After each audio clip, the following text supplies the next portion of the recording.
ओम भूर्भुवः स्वः तत्सवितुर्वरेण्यं भर्गो देवस्य धीमहि धियो यो न प्रचोदयात्। 251 कुंडलीय विराट गायत्री महायज्ञ गायत्री तीर्थ मस्तिचक द्वारा आयोजित 31 अक्टूबर से 3 नवंबर 2023 यज्ञ स्थल श्री रमेश्वरपुरम मस्तिचक सारण बिहार अनघट थैला। तत्वावधान अखिल विश्व गायत्री परिवार शांति कुंज हरिद्वार सारण जिला गायत्री परिवार एवं गायत्री शक्तिपीठ मस्तिचक सारण बिहार। हो मास्टर साहेब और रमेश मास्टर साहब के हाथवा में नुकाथी दो के झोरा है, बड़ा बढ़िया झोरवा लागत है। रंगदार झोरा है, 3 फोक्सा मास्टर वो गाछी में ले हो तो चल के देखल जाओ का झोरा। चलो न चलो तन देखल जाओ। चलो फोकस वाला मास्टर बा, बड़ा रंगदार झोरा लागत हो। तन पूछल जाओ कि कहाँ के झोरा बा। कहाँ हो मास्टर साहेब? अरे 3 फोकस मास्टर, अरे मर्दे है झोरा है इतना रंगदार है से उतरा के 3 फोकस लोग कहला आ है जे बा से 1.5 फोकस के बा। ई कहाँ से ले लो? नहीं कह जानो ना मस्तिचक में विराट जग हो रहा बा। अच्छा वही झोरा पंडा लोग आके दे दे रखल। हमरा तो बुझाता कि मैं सब दहेज उहेज में मिलल है का। नहीं पंडा लोग दे बा लोग। अच्छा पढ़ के बता, पढ़ के देखो, देखो पढ़ के देख लो। ओहो गायत्री जग बुझाता जे मस्तिचक के उहे है का। 25 गो 251 कुंड हाँ विराट गायत्री महाजग गायत्री तीर्थ स्थल मस्तिचक महाजग हो रहल बाटे। आ द्वारा आयोजित मने छपावल भी है। कहिए से बाटे हमरा बुझाल है जे कोनो के चोरा के मर्दे लेके अक्टूबर से लेके 3 नवंबर तक ले जग चल हो। ते में लिखट विराट महाजग। तो विराट महाजग बात में और कुछ विशेष है। सुखले सुखले शंख बाजी नहीं व्यवस्था है। अच्छा सुखले शंख बाजे वाला नहीं है कुछ जग। हाँ वो जग में बाद में ऐसी खाना के व्यवस्था। अच्छा आ सूते के व्यवस्था। अच्छा आ घूमे के व्यवस्था बाटे। अच्छा जैसा मन करे तैसे घूमी हो आ खाना खा के सूत जाइ हो। अच्छा भर पेट मिली। हाँ भर पेट मिली। अच्छा आधा पेट मिले वाला न खाई। वो जग एकदम जे भर रहेगा समय जग। हाँ हाँ वो जग से बड़ा जग है। हो रमेश मा साहब खानवा में लहसुन प्याज पड़ल है कि ना लहसुन बिना लहसुन प्याज के बन गए थे। जगनू है में बहुत स्वादिष्ट भोजन बनते है। खाना खूब बढ़िया। हाँ खाना खूब बढ़िया। अम्मा साहब तो व्यवस्था के बारे में कुछ जानकारी बा? हाँ जानकारी बा। अच्छा वहाँ मस्तिचक में काम कर मनोज सर जी। अच्छा मनोज सर। हाँ उनका भी जानकारी ले लोग भी पंडा लोग आवत जात। पंडा लोग आवत जात। हाँ तो चलो पहले जानकारी ले लिया ओकरा बादे चले के बाद। उनका भी वीडियो बा। वीडियो के देखे चल जाओ। हमने के भी कैसन कैसन व्यवस्था बा वहाँ का व्यवस्था बाटे से उनका भी से चल के वीडियो बनल। हाँ वीडियो बनल बा। वीडियो में सब बताता है। चलिए देखल जाओ देखल जाए तो अपना अपना जानकारी कुछ होई। हम जाके कहे मतलब आगे हम सके अपना चल जाओ। तो वो लोगन आयल बानी देखेला जानेला वीडियो के जब वहाँ गायत्री महाजग जौन होता ओमे कैसे कैसे व्यवस्था बा तो हम बता देते हैं। हाई देखी है मस्तिचक जौन फील्ड बा फील्ड के सामने लगड़ी फील्ड बा। हाई देखी है सब लोग काम करता। हाई रोड एगो नया बनल बा। हाई रोड नया बनल बा। इहे जाता आगे जाके हाई देखी है ना बनावल जाता रहेला हाई व्यवस्था सब होता है। नया रोड PCC रोड बनल बा। ठीक बा इहे रोड से हमनी के आगे जाए के बा व्यवस्था बा। यहाँ पंडाल हुई कार्यक्रम करे वाला यहाँ सब व्यवस्था हुई। अनेक प्रकार के कार्यक्रम हुई वो सब व्यवस्था यहाँ होता। ठीक बा एकरा से हमनी के आगे बढ़त है तो आगे बढ़त है तो देखी सब देखी कितना व्यवस्था होता नु। यही सब राउटिंग ऐसा जो होता है बनता है पंडाल समय ऐसा में रहेला व्यवस्था होई। अच्छा अब आगे रुआ बढ़त है तो देखी है आगे बढ़ के देखी है आगे भाई जगह लोगता नु सामने तो ई जगह हवा पर भी ऐसा ही व्यवस्था होई रहेला ठीक बा यहाँ व्यवस्था होता।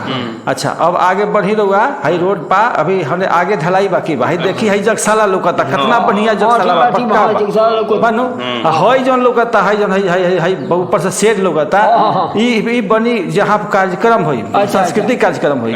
अच्छा हई देखी है बा ये कार्यक्रम वाला है एगो स्कूल बा स्कूल के बगले में बा हौ ये सामने लोगता उ नायका हॉस्पिटल बनता जो बहुत विश्व स्तर के हॉस्पिटल बनता है जगशाला बा है जावना में 251 कुंड बा में हवन कुंड बा 251 गो ठीक बा।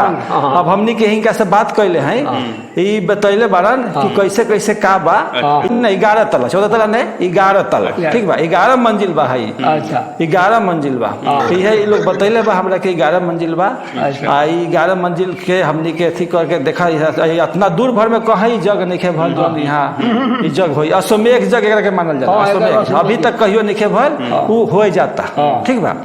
अब हमनी के आगे बढ़त है आगे देखी है भीरी से जाके वीडियो लिया बा भीतर के ठीक बा ये भीतर के वीडियो बा जगशाला के भीतर के ये पूरा बांस के काट के छील के बनल बा 4 महीना से पहले से काम शुरू बा अब जाके तैयार भल बा।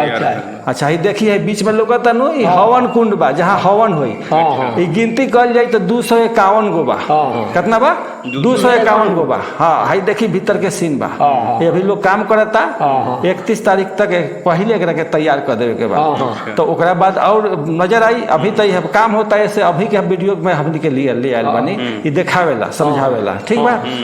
अब एकरा के देख लेनी है सब हवन कुंड बा यही में हवन होई यही में हवन होई।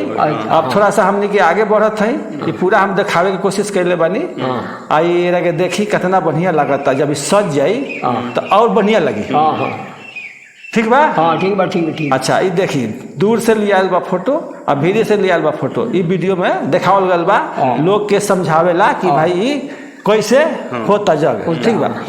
अब देखिए भीतर के सीन बा भीतर अभी काम होता पेंट के सब रखल बा पेंटो है रंग कर दिया ये और झकास हो जाए ठीक बा।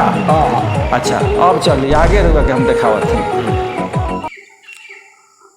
है दूर से लिया बा है ना कर है सब देखी बनता है सब पंडाल बनी बहुत दूर दूर के लोग आवता विदेश से लोग आवता है देखी पंडाल कितना भाई जगशाला जे बा है कितना बढ़िया लागी जब तैयार हो जाता देखा कितना अच्छा लगता ठीक बा। अब एक से हमनी के थोड़ा सा आगे बढ़म आगे के सीन अब देखावत है देखिए अभी काम चलता है नायका हॉस्पिटल के बाउंड्री बा है देखी बनता हॉस्पिटल है बन गल बा लेकिन अभी पेंट फेंट बाकी बा 31 से पहले सब तैयार हो जाए। देखिए हॉस्पिटल देखा था हाँ ये इंडिया के नंबर 3 हॉस्पिटल हो जाए जहाँ आंखों बदलल जाये ठीक बा ये बनी मतलब बनता ही तैयार हो जाये अभी तैयार होने समय लगी लेकिन उद्घाटन हो जाये। में मंदिर बा 9 ग्रह के मंदिर बा देखिए हॉस्पिटल के जो बनल बा ये सब देखिए हॉस्पिटल के बा लोग बता हॉस्पिटल का मेन गेट होगा एक गेट से अंदर जाके तो अंदर तो नहीं गाड़ी लेकिन बाहर गेट पर से सब दिखा दे रही देखिए कितना बढ़िया जब तैयार हो जाए तो कितना अच्छा लगे देखा थे हॉस्पिटल के होने लोगता 9 ग्रह के मंदिर है वाला ये 9 ग्रह के मंदिर बा बहुत मंदिर बनता है में। अच्छा अब ये देख लेनी दूर से भी वीडियो देखी हॉस्पिटल के सीन बा। अच्छा अब हम फिर फील्ड तक हमने क्या गई नहीं अब फील्ड के पास से अब लोग के रहेला दूर दूर से जो लोग आवता ओकरा के रहेला व्यवस्था कैसे कर जाता वो देखी है बहुत दूर में उन्हें पूरा मतलब मान के चलिए कम से कम 12-13 बीघा में है राउटी है बनता है रहेला लोग के ठीक बा। अब में भीतर हम गए है आ जाके देखैले है देखी है सब में आई लोग तो दूर दूर से आई ओकरा के है में व्यवस्था कर ले रहेला ठीक बा ये व्यवस्था बा ये में भीतर लोग रही दूर वाला सारा आदमी यही में रही ठीक।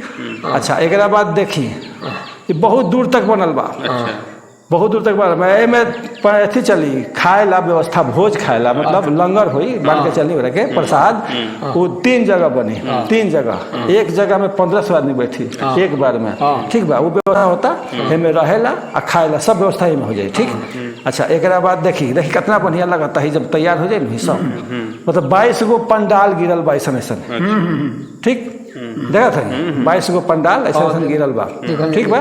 अच्छा एकरा बाद अब आगे देखी ये लोग दिखा थे कितना बढ़िया लगता, ठीक। अच्छा एकरा बाद अब आगे बढ़ी तो अनेक और अलग व्यवस्था बा। VIP गेस्ट जैसे विदेशी से गुजरात से लोग आवला तो ओला AC रूम तैयार होता, वो कपड़े के बनल बा, हाई सब वही बनता, ठीक बा। अब वो AC रूम और हम ले जाते हैं, दिखा देते हैं, हाई देखी हाई हाई हाई सब घर बनल बा। एगो में 6 गो बेड रही, आ वही में पैखाना बा, पेशाब बा, सब व्यवस्था रही। वही में नहाए के रही, वही में सूते के भी व्यवस्था बा, बाथरूम सब कुछ बा, ठीक बा। ए में सब फुल AC बा, सब कपड़े के बनल बा, देखिए कैसन व्यवस्था बा। ऐसा का जी बनता नु 125 गो लगभग बा, मतलब ज्यादा ही हो सकता लेकिन अंदाज एगो बा 125 गो बा। ई VIP लोग के जो गुजरात से लोग आवता चाहे दूसरा दूसरा जगह से आवता लोग, विदेशों से लोग आई में, अब विदेशों से आके लोग जग में जाई तो इतना भारी जग बा। हमनी के भीड़ी लोग आके कहता कि निमंत्रण देता कि आवे के बा, तो हमनियों के काम बा